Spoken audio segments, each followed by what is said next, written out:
So, yung i-discuss natin today is about deferred annuity. So, deferred annuity is one where the first payment is made several periods after the beginning of the annuity. So, wait lang.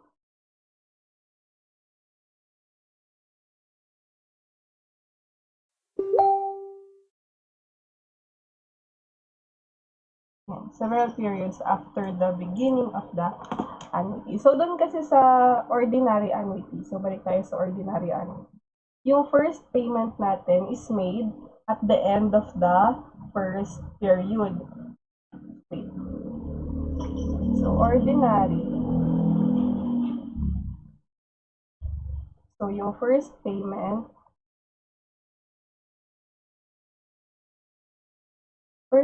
ng annuity natin is made at the end of the first period. So, ito yung end ng first period. Yan. Kapag naman deferred annuity,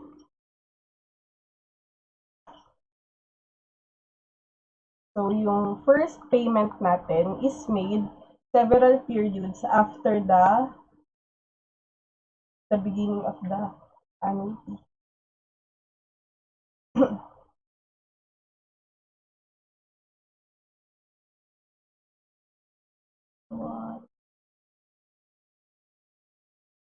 And then, ayan. So, basta hindi na siya nag-start sa 1, basta hindi na siya nag-start dun sa 1 or yung end ng first period, considered na siya as deferred annuity. So, let's say, nag-start siya dito sa 2, or dito sa 3, or dito sa 4. So, considered na siya as deferred annuity. Sorry. So, paano tayo nagsosolve? Paano tayo nagsosolve ng deferred annuity? So, same pa din yung formulas, meron lang nadagdag na kaunti. So, let's say, hindi siya, yeah. Drawing ako ng isa pang CFD.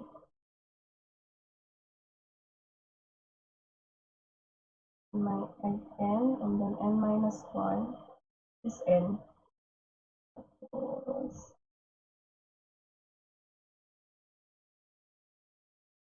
ito is m, and then m plus 1. Ay, hindi ko siya i-denote ng m kasi di ba yung m natin na ginagamit dun sa compound interest is sa yung number of compounding periods per year. So, ito, gagawin ko na lang siyang k para hindi kayo malito. So, let's denote this as k. Ayan. So, let's say, nag-start yung annuity natin dun sa k plus 1.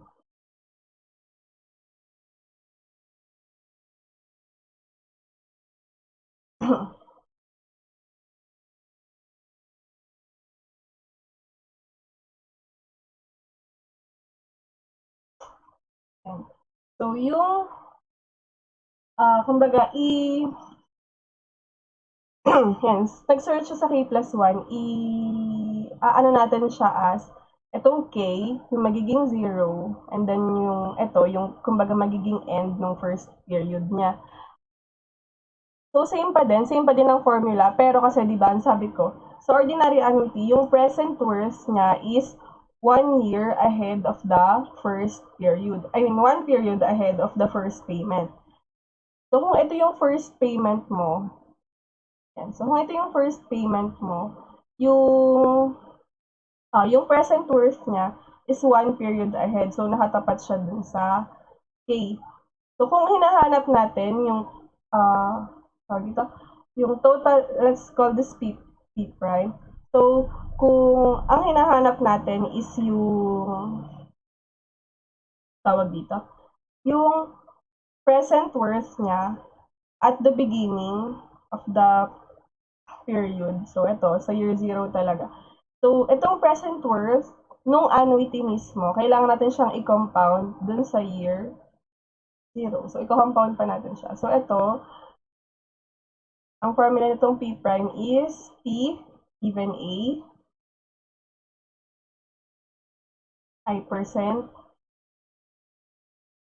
N. Tapos ito, compound mo nga siya. So, P prime times, so A times P given A. Ito, P prime times 1 plus, hindi, tama, 1 plus I raised to N minus, raised to negative N. So, nagagets niyo ba? So, para mas madaling maintindihan, yan, so, raised to negative K pala. Raised to negative K.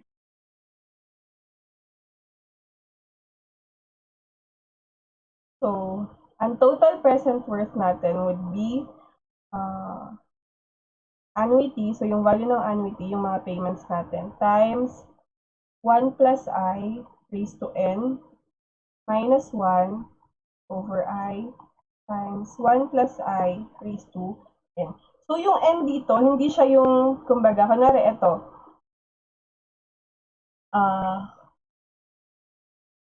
so, kunwari itong CFD na ito, ang i-consider natin na N is hindi yung kung saan nakatapat yung last period. So let's say, ito ay nakatapat sa year 17, tapos nag-start yung payment na is sa year 12.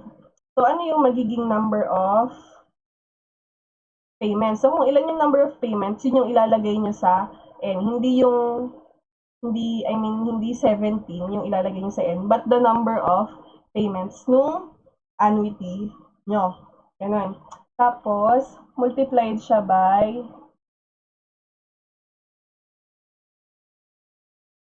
so again, itong part na to, so itong part na to is just the present worth doon sa 1 year ahead nung first payment. So, i-compound pa natin siya papunta doon sa year 0. So, yung yung year na hindi siya nagbayad, so yung years na walang bayad, yun yung magiging K. So, 1 plus I times 1 plus I raised to negative. Ito yung formula natin ng pagkuha ng P. Tapos, ang pagkuha ng F, the same pa din. So, yung last payment, yung future worth, ay katapat again ng last payment. So, ito yung total future worth. Tapos, same pa din yung formula. So, F is equal to annuity times 1 plus I raised to N minus 1 all over I. Pero again, yung N dito is the number of payments. Number of payments siya dun sa annuity mo. So, hindi siya yung, kumbaga, total number of periods. Okay. Ayan. So, para mas madaling maintindihan, so let's try these examples. So, number 1. Wait lang, lipat ko lang. On the day his grandson was born, a man deposited to a trust company a sufficient amount of money so that the boy could receive 5 annual payments of 10,000 pesos each for his college tuition fees starting with his 18th birthday. The interest at the rate of 12% per annum was to be paid on all amounts on deposit. Tama ba? Wait lang, mali yata yung nasa problem. Wait lang parang mali yung na-type ko. So there was a single provision that the grandson could elect to withdraw no annual payments and receive a single lump sum amount on his 25th birthday. So the grandson chose this option. So how much did the boy receive as the single payment? And how much did the grandfather deposit? So ano daw ang sabi? So si grandfather, tama ba? Oo, tama. Si grandfather, naghuhulog siya sa isang trust company ng 10,000 pesos for 5 years. Tapos yung first payment niya is sa 18th birthday nung apo niya. So meaning to say, deferred siya ng 18 periods. Ay, hindi pala. Deferred siya ng 17 periods. Nag-start siya magbayad isa 18th period. So let's draw this cash flow diagram.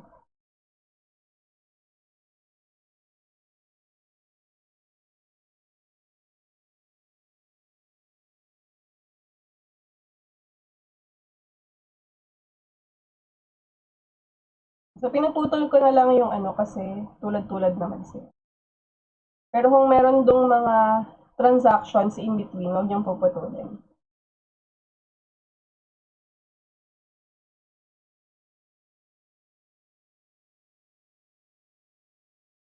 Ito yung cash flow diagram natin.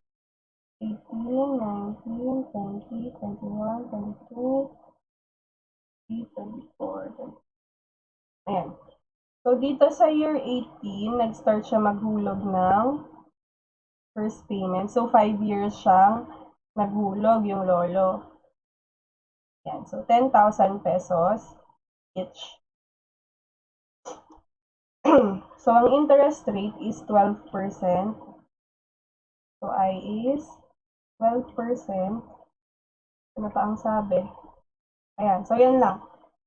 So,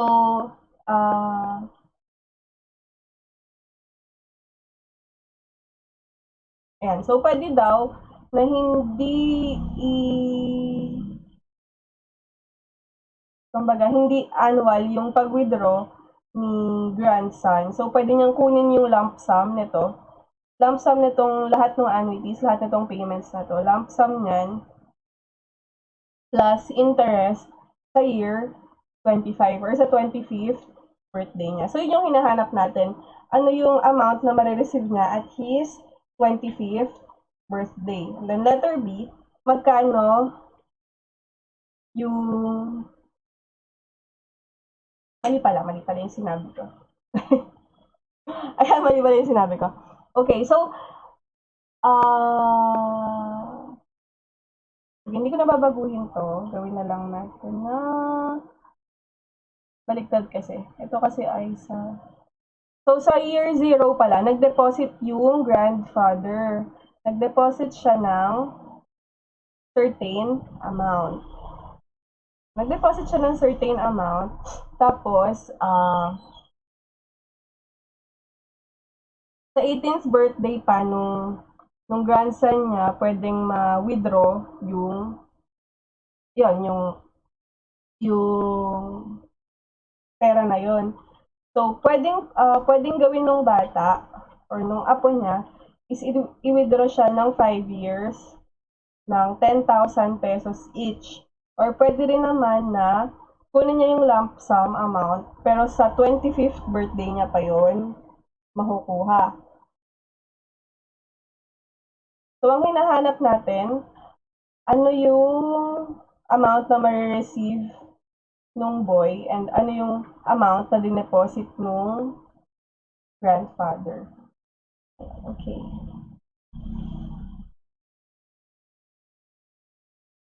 Okay. Ayan. So, baliktad to kasi kung dun si FD ay baliktad. Kasi kung sa grandfather na, or kung sa grandfather and the boy na point of view, so itong deposit pababa, tas itong withdrawals pataas. Pero, since baliktad yung drawing ko, so gawin na lang natin to na sa trust company's point of view. So, baliktad, sorry.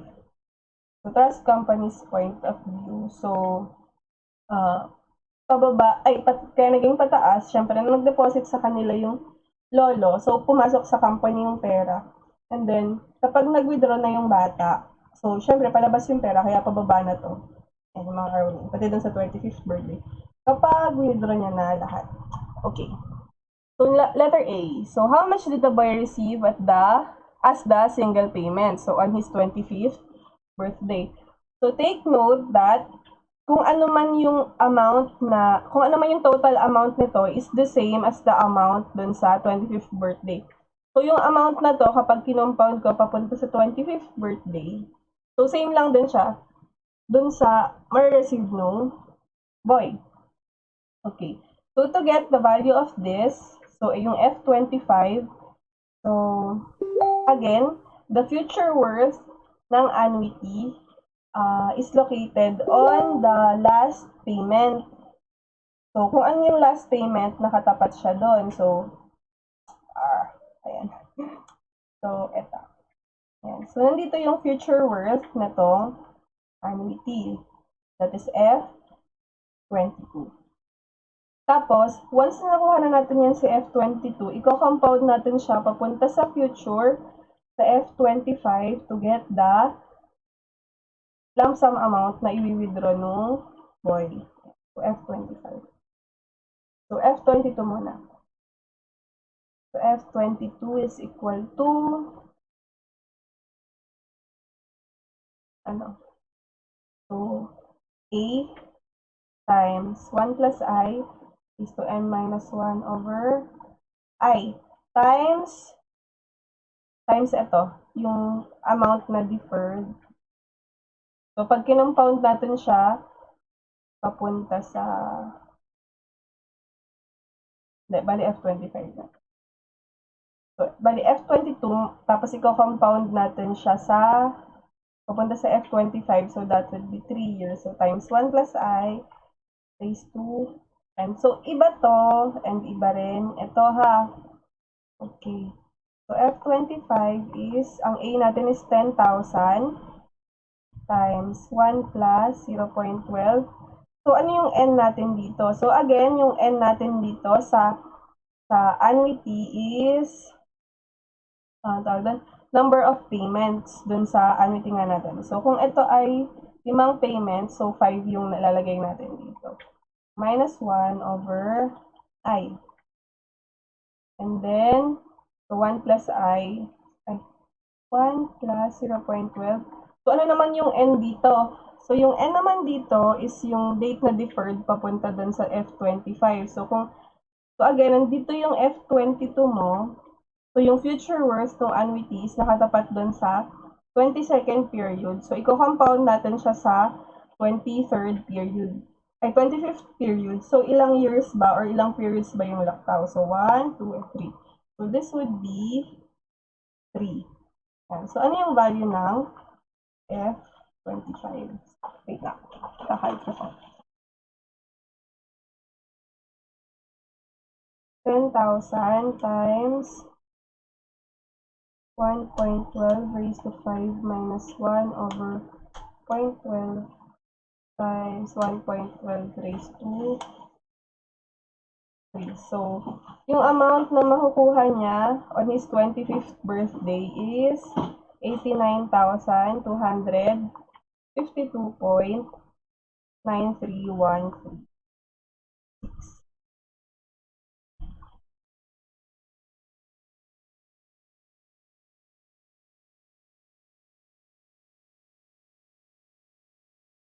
So, letter B naman. So, how much did the grandfather deposit?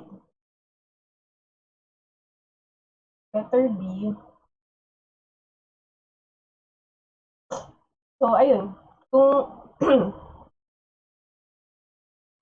ang tawag dito. Ayan. So, bali ang hinahanap natin, amount na dineposit ng grandfather niya dun sa year 0. So, that is P. So, para makuha yun, so again, this is deferred. So, tawag dito, ang present worth na tong annuity natin, again, is 1 year ahead of the first payment. So, ito yung first payment mo, yung present worth ni annuity ay nandito sa 17th period. So, ito yung magiging K mo. So, yung 17, yun yung magiging K. So, once na nakuha mo na itong present worth niya, at the end, present worth nung annuity mo, so, i-compound ulit natin siya papunta sa year 0. So, pabalik dun sa year 0. Ito na. So, yan. So, A is 10,000 times 1 plus I raised to N. So, again, N is the number of payments. That is 5 minus 1 over I, so 0.12 times 1 plus I raised to negative K.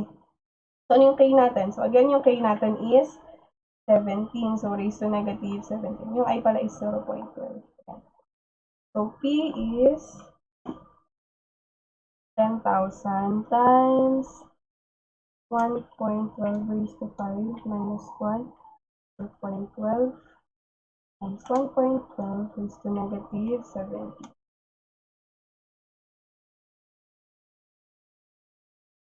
So, 9,200, ay mali. Ay, di pala.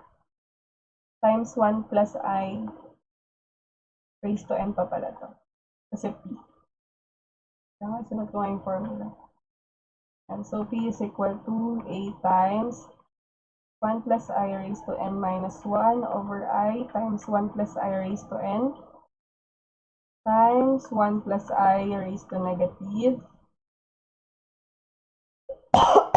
Ayan.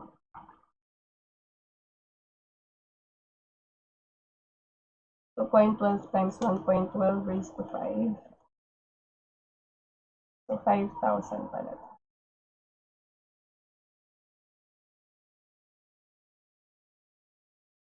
So, 5,250 pesos point 15. So, yan yung amount na dineposit nung grandfather niya nung day na pinanganak yung boy. And then, on his 25th birthday, so makaka-receive siya ng 89,252.93136 pesos. So, diba ang laki ng interest? Ang laki ng naging tubo. Ayan. So, ito, meron pang another way to get the value of this. So, meron ka na kasing value ng future worth. So, di ba ito yung future worth mo? So, pwedeng ito na lang yung i-compound mo papunta dun sa year 0. Kasi di ba, again, F is equal to, mali. So, P is equal to F times 1 plus I raised to negative N. So, kung ano man yung value nung F na to, di ba same lang din siya dito sa annuity natin. So, yung F nila is just the same lang din.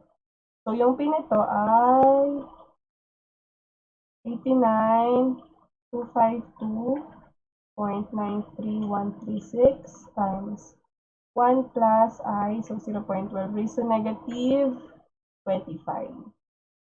Check natin kung tama ba. 89,252.93136 times 1.12 negative 25. And so, same lang. 5,250 point 1525.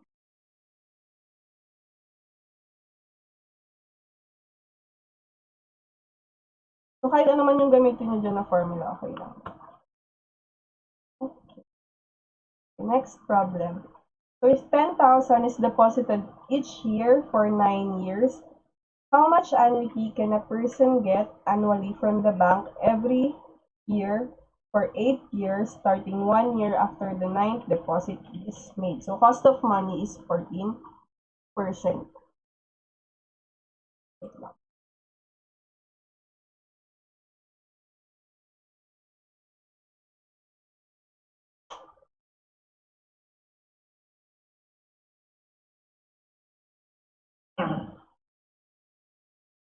Ayan. So, for 9 years, magde-deposit ka ng 10,000 pesos each year.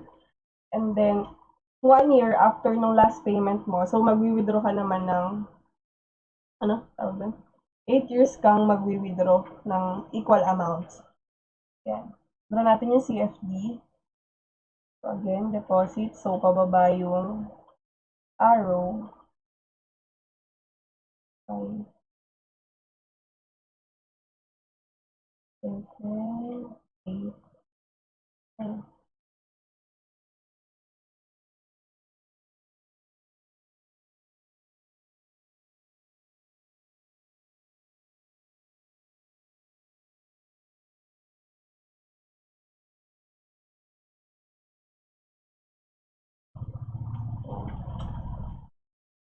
Number 1, 2, 3, 4, 5, 7, 8, 9, 10, 11, 12, 13, 14, 15, 16. Yan. So, for 9 years, magde-deposit tayo ng 10,000 pesos each year. So, ang value ng annuity na to is 10,000 pesos. Tapos, after ng first payment, pag start na tayong mag-withdraw, so ang amount ng withdrawal natin is unknown. Pero yun nga, equal amounts siya for 8 years. Therefore, ito ay annuity din. So, etong annuity na to, so yung withdrawals natin, siya yung deferred. Tapos kung mapapansin nyo, etong tawag dito, etong deposits natin is starts 1 year and starts at the end of the first period. So, ibig sabihin, ordinary annuity siya. And then yung withdrawal, so, na-defer siya ng 9 years. Tama ba? O, yan. Deferred siya ng 9 years. So, 10th year pa siya nag-withdraw. So, ito yung example natin ng deferred annuity. So, ang hinahanap natin, ano yung magiging amount nung withdrawals natin. So, yung I is 14%. So, ito ay example din ng equation of value. So, basta naghalo-halo na. So, hindi lang siya iisang, hindi lang siya iisang transaction. So, considered na siya as equation of value. So, again, sa equation of value, mag-set ka ng isang focal date kung saan mo sila papapuntahin parehas, kung saan mo sila i-equate. So, let's set na today as focal date. So, when we say today, that is year 0. So, today as focal date.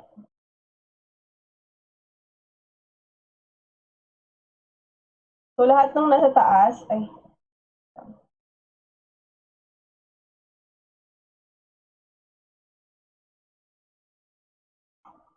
wait lang, papalit ako ng color. Ayan. So, lahat ng values dito sa taas, yung present worth niyan is the same as the present worth ng annuity sa baba. So, kung ano yung present worth na to, compounded to year 0, so, equal lang siya sa dito. Sa present worth nito, compounded sa year 0. Yun naman. Yan, okay.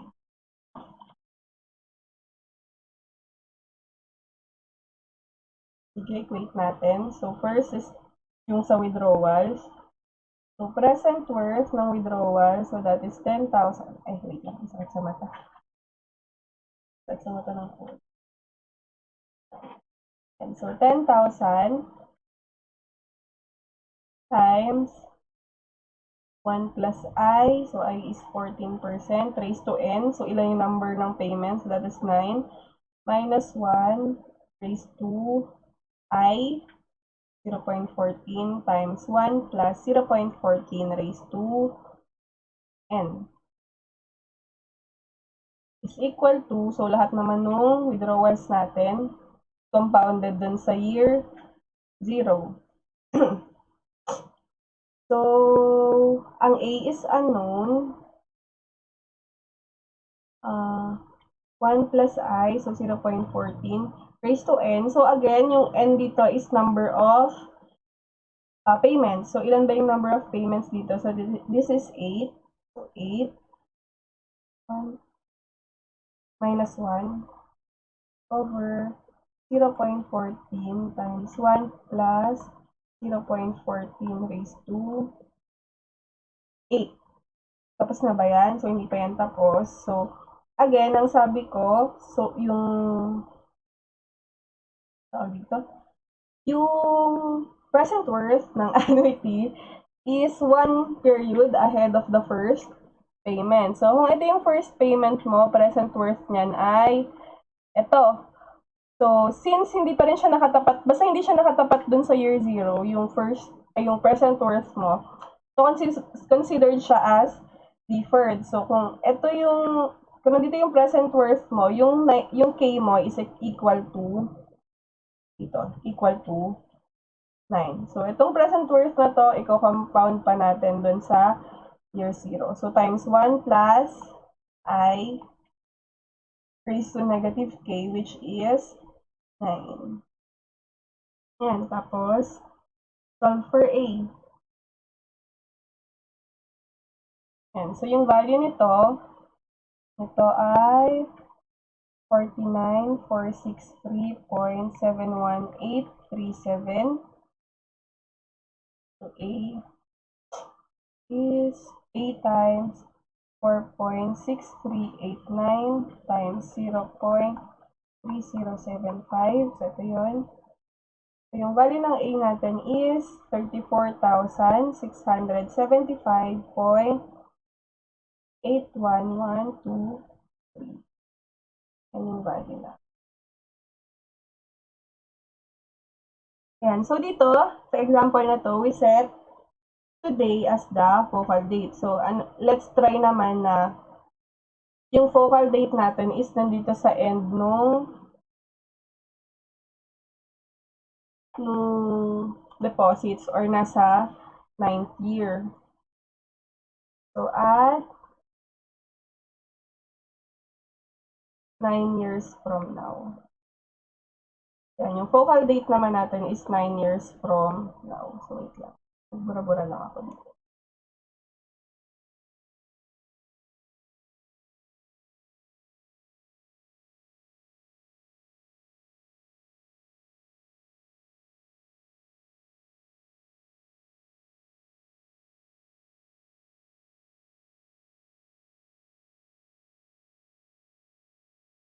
Ayan. So, 9 years from now. Ganun din. So, siyempre, kung ano yung amount na dineposit mo, so yun din yung amount na i-withdraw mo, hindi ba? So, equal siya dun sa amount na i-withdraw mo. Ayan. So, kung ano man yung future worth na tong deposits natin, so equal siya sa present worth ng withdrawal. So, future worth ng deposits is equivalent to present worth ng withdrawal. So, future worth ng deposits at year 9 equal to present worth ng deposits at year 9. Okay. So, future worth muna. So, 10,000 times 1 plus I raised to n. So, 9 minus 1 over I. So, 0.14. Yan. So, again, ang focal date natin ay year 9. So, kaya hindi tayo Kaya tayo ay hindi tawag dito, na compound. So, equivalent siya sa present worth. So, again, present worth nito is 1 year ahead. So, nakatapat lang din siya sa year 9. So, hindi tayo magko-compound. So, yun na yun mismo. Kung ano man yung present worth na makuha natin. So, that's it. Hindi natin siya, kumbaga parang, in this example, hindi natin siya as deferred. Kasi nga, nakatapat pa rin siya sa year 9. Okay. A times 1 plus I raised to n. So, again, n is number of payments. So, 8 minus 1 over I times 1 plus I raised to I raised to n. So, let's solve for the value of A. Ito ay 160853.4658 equal to 4.6389. Okay, so solving for A is equal to 34674.915. Yan, almost the same. Okay lang yung ganyang discrepancy. Pag naman yung round off is almost the same naman na sila.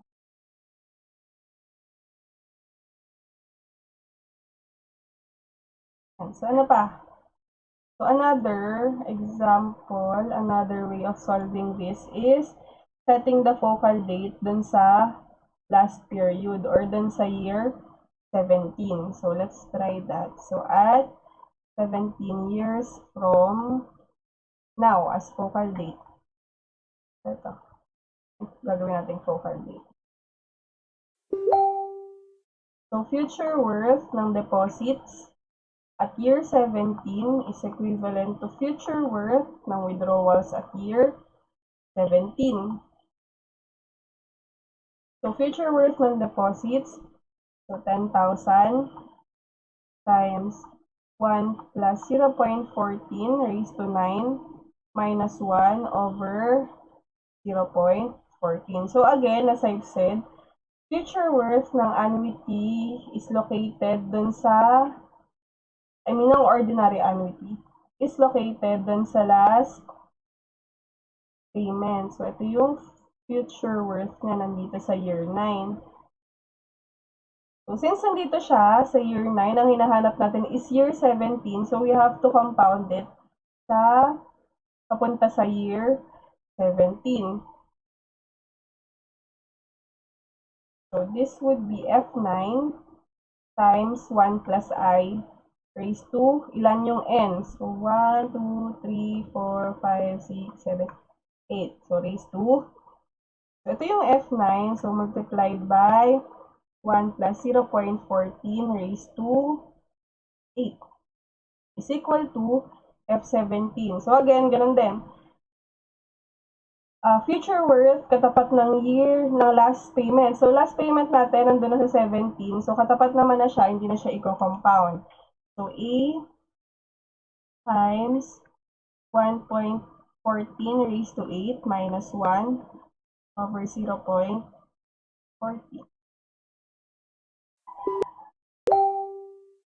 Ito na.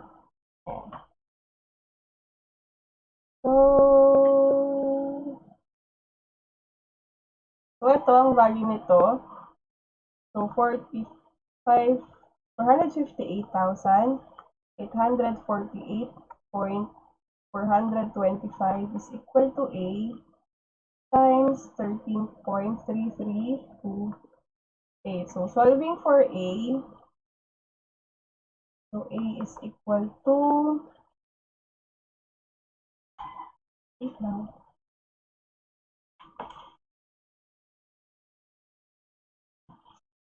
A is equal to 34,675.0810.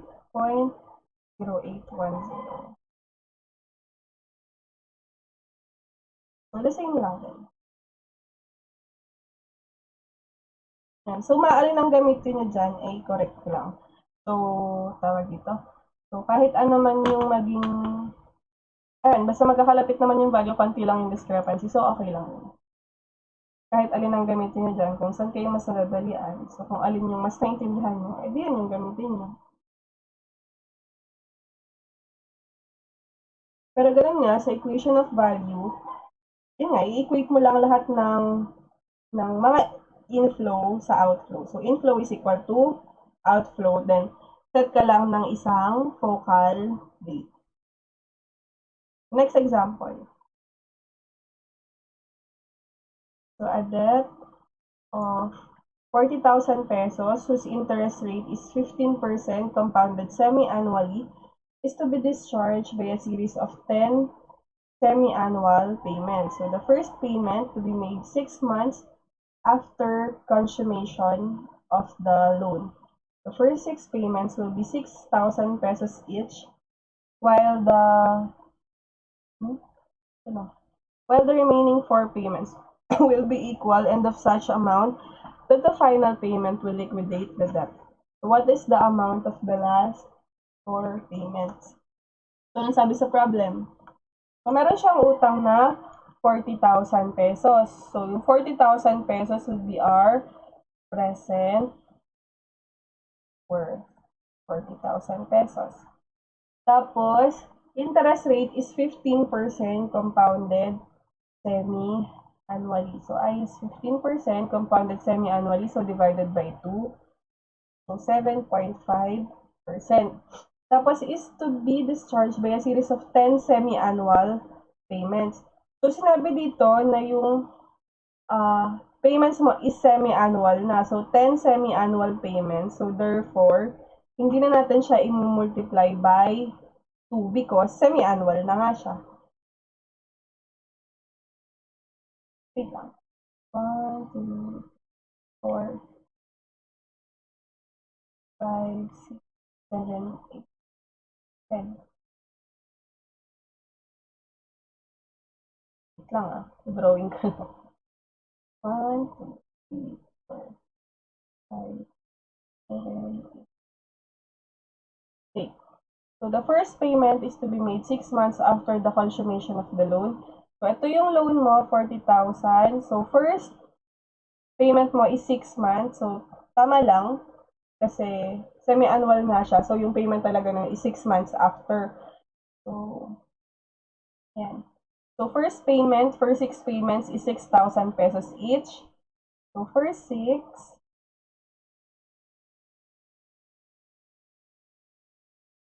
6,000 pesos each. Tapos, yung last 4 payments is equal, pero unknown. Equal siya, pero unknown.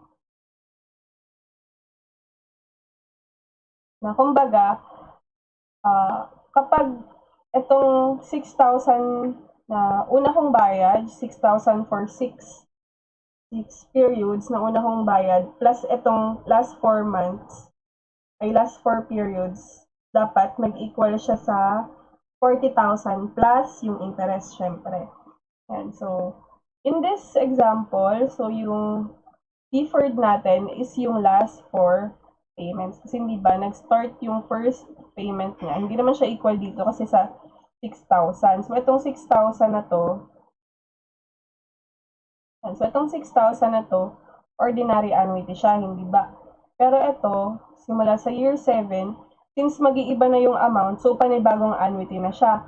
Since several periods from the start, from the beginning, yung first payment niya, so considered siya as deferred annuity. So, paano natin ito isa-solve? So, again, we'll use equation of value. So, lahat ng inflow is i-equate sa outflow. So, ano yung inflow natin? Inflow natin ay ito, so 40,000.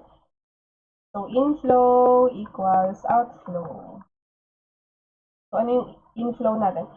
So, again, inflow is equal to outflow, pero mag-set ka ng focal date. So, ano yung focal date natin? So, ang gamitin ko na lang na focal date is yung year 0. So, year 0, so today, as focal date.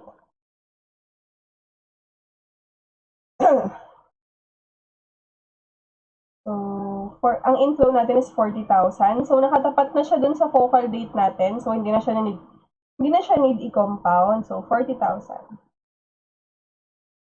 Next, itong annuity natin, papunta sa year 0. So, ang hanap natin is present. Annuity, first payment niya, ordinary annuity, first payment niya is 1 year ahead. So, yung present worth nito, nakatapat na sa year 0, therefore, hindi na siya i-compound.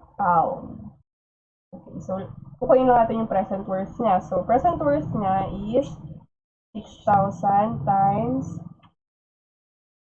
1 plus I, so 0.075 raised to n. So again, n is the number of payments. So number of payments, that is 6,000 times 1 plus I raised to minus 1 over I, so 0.075 times 1 plus I raised to n. So, ano pa?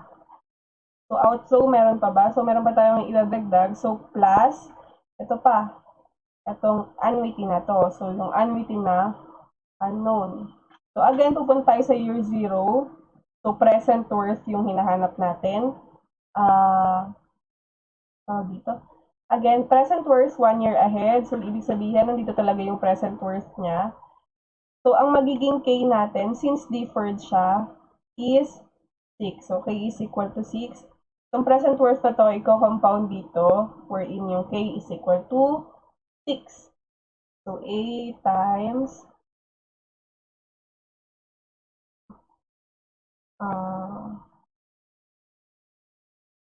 1 plus 0.75 raised to, number of payments is 4, minus 1 over 1 plus 0.075 raised to 4 times 0.075 times, so iko-compound nga natin, 1 plus I raised to negative k. So, 1 plus 0.075 raised to negative k. So, k is 6, so it's negative 6. So, solve for A. So, 40,000 is equal to, so ito, ang equivalent niyan is 28,163.0785. So, ito naman, ang equivalent niya ay 2.1702. And so, solving for A, so we get A is equal to 5,454.299.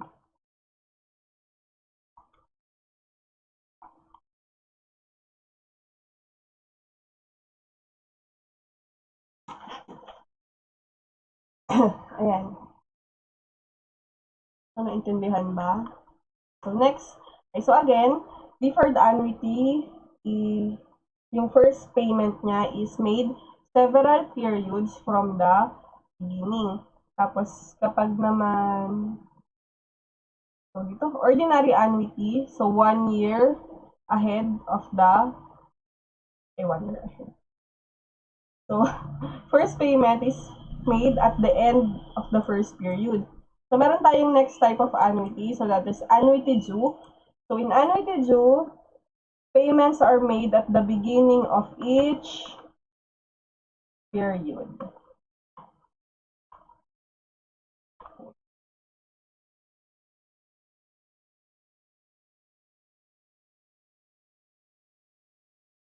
So, payments are made at the beginning of each period. So, dala tayo ng CFD para madaling maintindihan.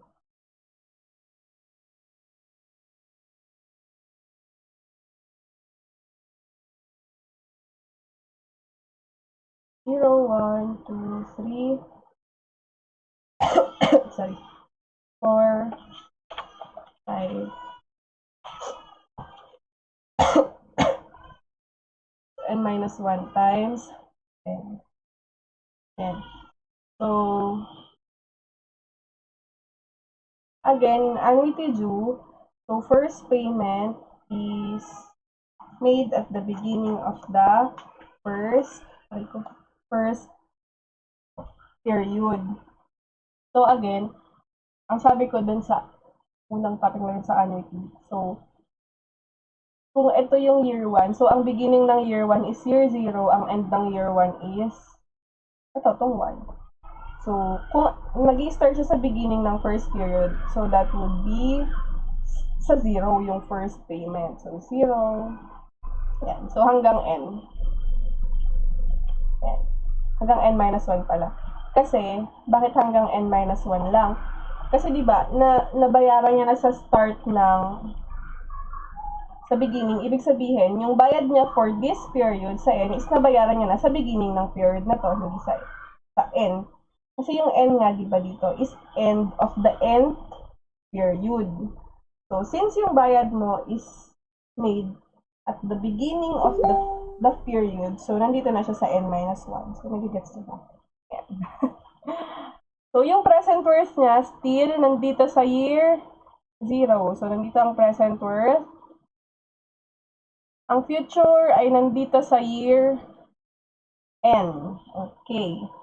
Ayan. So, let's try to get the value of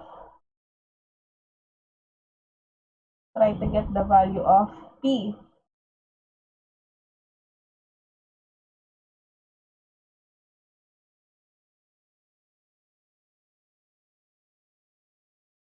So, ano yung value ng P? Bali tayo ng time. So, bali ng T. So, i-disregard natin tong first payment. I-disregard mo tong first payment. Ano mapapansin nyo? So, simula sa year 1 hanggang N-1, so that is ordinary annuity, hindi ba? So, wag mo munang papansinin itong nasa year 0. So, ito ay ordinary annuity. So, sulat natin. So, ordinary annuity siya. So, A times 1 plus I raised to N. Ano yung N natin? So, N natin would be N minus 1. Kasi doon nag-end yung payment mo, hindi ba? So, N minus 1 minus 1 all over I times 1 plus I raised to N minus 1. So, anong gagawin natin dito? So, since nakatapat naman siya sa year 0, so pwede natin siyang i-add na lang. So, plus A. Kung papansin mo, ito ay may A, ito ay may A. Pwede natin i-factor out. So, P is equal to A times, uunahin ko na to, times 1 plus, yan. So, 1 plus I raised to N minus 1 over I times 1 plus I raised to N minus 1. Ito yung value natin ng P.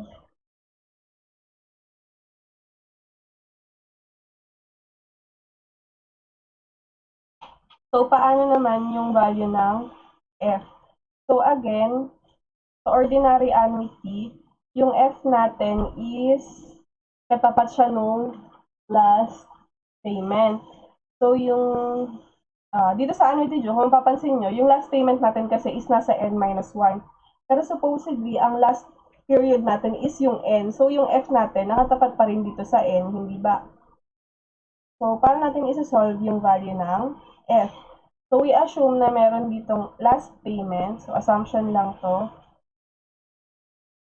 Ibabawas natin siya mamaya. So, ayan. So, kumbaga, kung ito yung N, diba, ito yung N. Again, N is number of payments. So, nagdagdag ka ng isa na assumption. So, i-add natin siya. So, magiging N plus 1 imbis na raised to N lang. So, A times 1 plus I raised to N. So, since nagdagdag tayo ng isa. So, again, N dito is number of payments, okay? So, N plus 1, yung dinagdag mo kanina, minus 1 over I. So, nung gagawin natin dito sa dinagdag nating kanina na isa.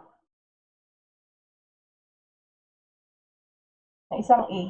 So, di ba lahat to ay A. So, nag-assume tayo na nagdagdag tayo ng isa. Ang gagawin natin dito, so since katapat naman na siya ng F, ibabawas na lang natin siya dun sa F. So, minus A.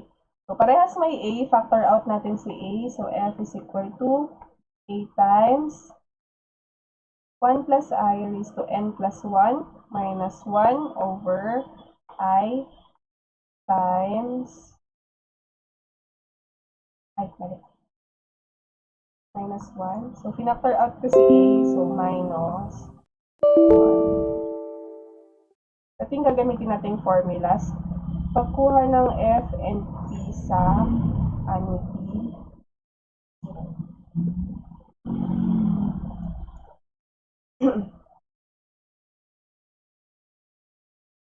Same ba naman sulat? Same naman. Ay, mali ito. Mali ito ha. So, ito ay wala na to. Wala na tong so, over I lang to. Wala tong ilalim.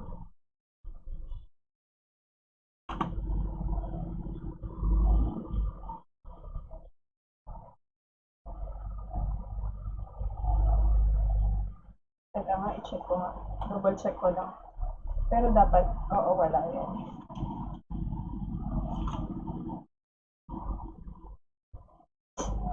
Ayan lang. Dapat wala yan sa ilalim. So, I over I lang yan, ha? Okay, so first example. So, a man bought an equipment costing 60,000 pesos payable in 12 quarterly payments. Each installment payable at the beginning of each period. So, the rate of interest is 24% compounded quarterly. So, what is the amount of each payment? So, ang hinahanap natin, amount of each payment. So, that is A. So, lagi nyong hahanapin yung mga clue words, ha? So, dito, nakalagay is beginning of each period. So, ibig sabihin, deferred annuity siya. Pag sinabing end of each period, so that is ordinary annuity. Tapos, kapag sinabi naman na ilang years ahead, or kung mapapansin niyo sa CFD na ilang years ahead siya, so that is deferred. Tapos, a man bought an equipment costing 60,000. So, 60,000 yung equipment. So, payable in 12 quarterly payments. So, yung I natin is 24% compounded quarterly. So, divided by 4. That is 6% na lang. Okay. Tapos, yung N natin, so kung mapapansin nyo, 12 quarterly payments. So, quarterly payments na siya. So, no need na i-multiply by 4. Kasi yun nga, quarterly payments na siya. Okay. Pero ang sinabi sa inyo, kunwari na payable in 3 years. So, 3 years. So, i-multiply mo pa yung 3 years into 4. So, to get the number of quarterly payments. Ganun. Oh, so, ito ay 12 na. And so, let's draw the CFD. CFD, so, bumili siya ng equipment costing 60,000 pesos.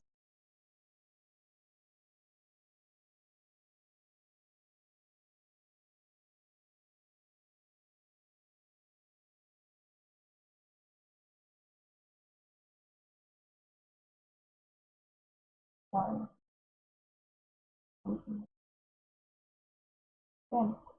So, yung, sabi dito, beginning of each period, so, simula sa 0 hanggang sa 7. So, kahit 12 quarterly payments siya, since sa beginning ng period nag-start, so, yung period 12, edi wala nga siyang bayad. So, hanggang doon lang sa 11, hindi ba? Kasi nabayad niya na doon sa year 2. Okay. So, I is 6%. Okay. So, ang hinahanap natin is the amount of each payment, which is A. Yan. So, unknown yung kung magkano tong mga hulog na to. So, A, P pala. Sorry. P is equal to A times. So, ito ay, tawag dito, present worth. So, ito yung gagamitin natin. So, A times 1 plus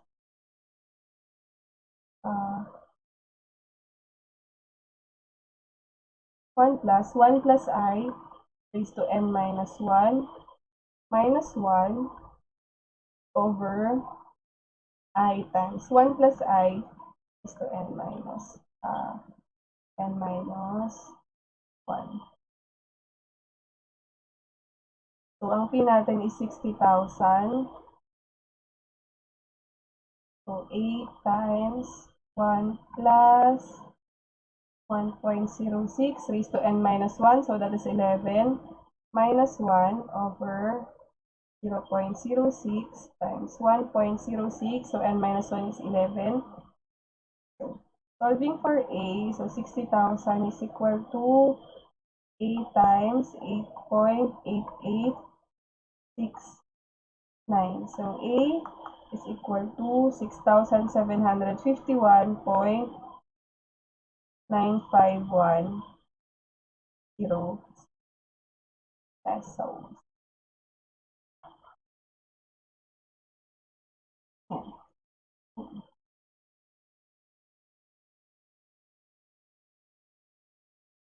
Kuha ba? Okay, so next example.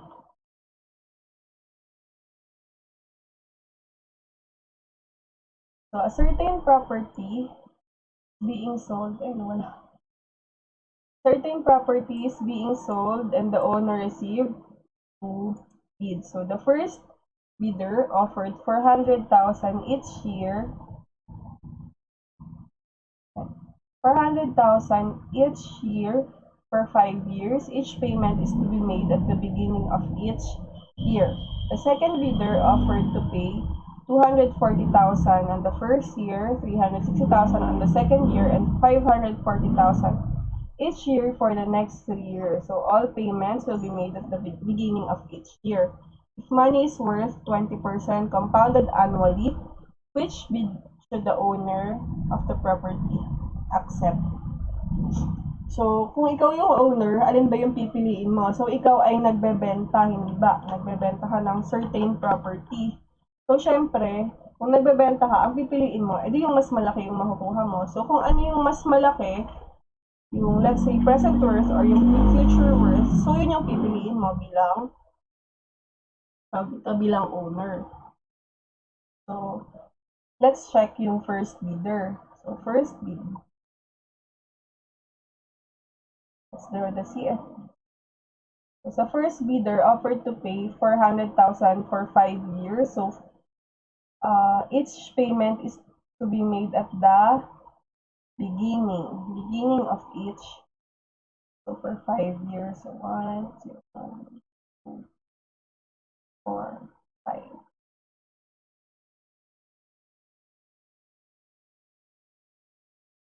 5. One, two, three, 4, 5.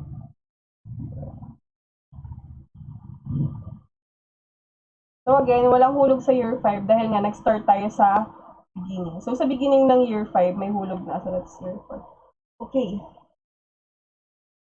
So ito, naghulog daw siya ng 400,000 each year. So second bidder naman. Draw ko muna yung CFB ha. So sa second bidder, ganun din, all payments were made at the beginning of each year. So, yung first payment niya,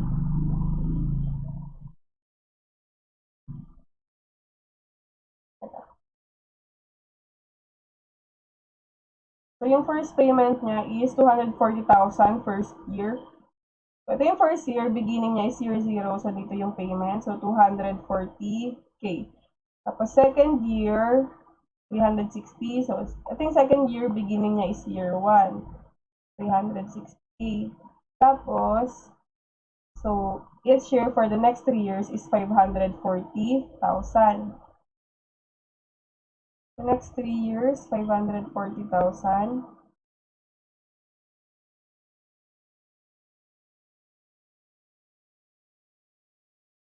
Ayan. Compare natin sila. So, again, when comparing, magsaset ka lang ng isang focal date ulit. Dapat same date yung papag-comparean mo sa kanila, okay? So, pwedeng sa year 0. So, kung sa year 0 tong isa, so, kung papupuntahin mo sa year 0, dapat ganun din to. Sa year 0 din. So, kung kukunin mo is future sa 5th year, dapat ganun din to. So, ang formula lang natin, syempre, is yung P. Present worth. Yan. So, A is 400,000. So, 400,000 times 1 plus, ay, parang nasulat yung I. 20% pala to.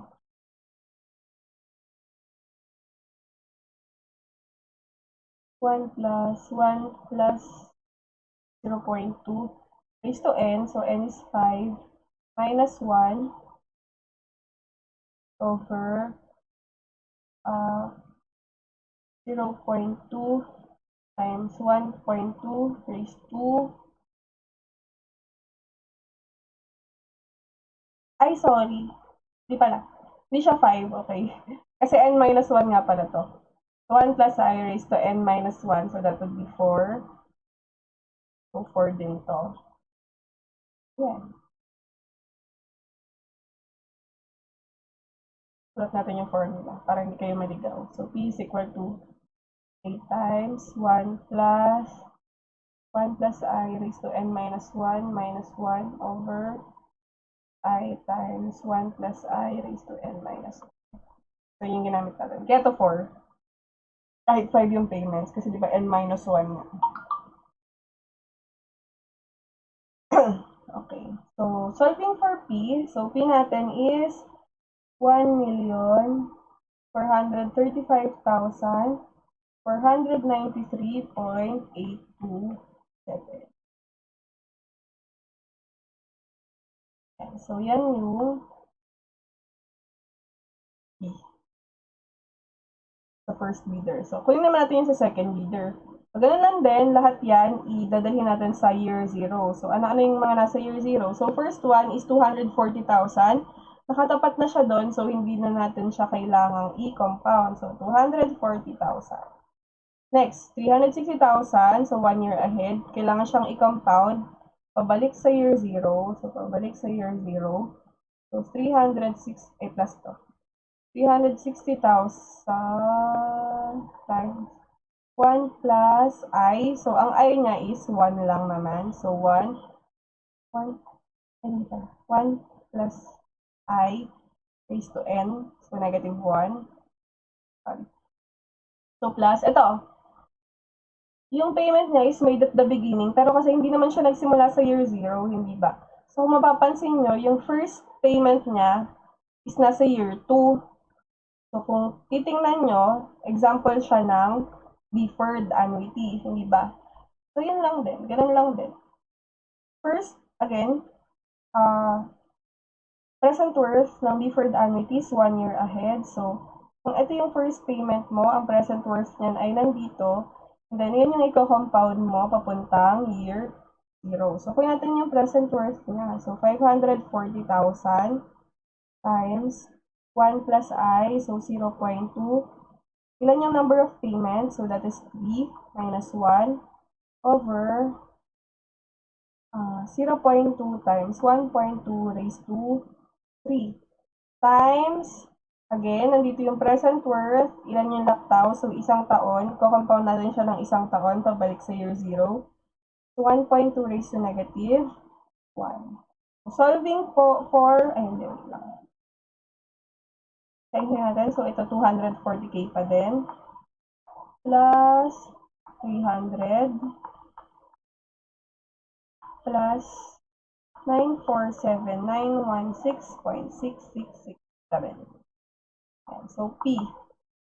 So, ang P natin dito sa second bidder is 1,487,916.666.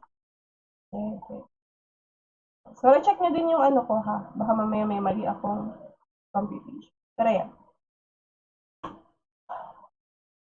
So, sino yung pipiliin ng owner? Sino sa first bidder and second bidder yung pipiliin ng owner? So, again, si owner, nagbebenta siya ng property. So, kung nagbebenta ka, ang pipiliin mo is yung mas mataas na bid, hindi ba? So, since mas mataas yung bid ng second bidder, so yun yung dapat piliin ni owner. So, therefore, owner should set the second